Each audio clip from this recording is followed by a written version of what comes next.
ഇതൊന്ന് കടയിൽ നിന്ന് കൊണ്ടുവന്ന സാധനങ്ങളൊക്കെ കടയിലേക്കുള്ള സാധനമാണ്. ഇതിൻ്റെ വീടിൻ്റെ ഉള്ളിലാണ്. അതിന് വാടകയൊന്നും കൊടുക്കണ്ടല്ലോ. ഇതുപോലെ കട തുടങ്ങിയാൽ വിജയിക്കും. ഹലോ കൂട്ടുകാരെ, നമസ്കാരം. ഇന്നിൻ്റെ പെട്ടിക്കടയിലേക്ക് വാങ്ങിച്ച സാധനങ്ങളാണ് കേട്ടോ.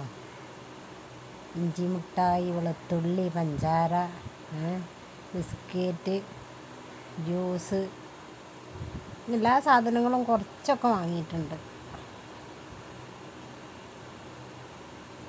ചെറിയൊരു സംരംഭം നമ്മളെ വീടിൻ്റെ ഉള്ളിൽ ബക്കറ്റിലൊക്കെയാണ് സാധനങ്ങളാക്കി വെച്ചിരിക്കുന്നത് കേട്ടോ.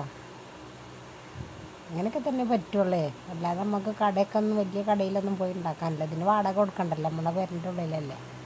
ബക്കറ്റിലാണ് സാധനങ്ങളൊക്കെ ആക്കി വെച്ചിരിക്കുന്നത് കേട്ടോ. വലിയ ശല്യം കൊണ്ട്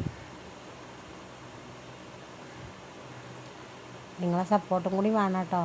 എന്നിട്ട് വേണം എനിക്ക് അലമാരയൊക്കെ ഉണ്ടാക്കാൻ. നിങ്ങളെ ലൈക്കും കമൻറ്റൊക്കെ ഒന്ന് അറിയിക്കണേ.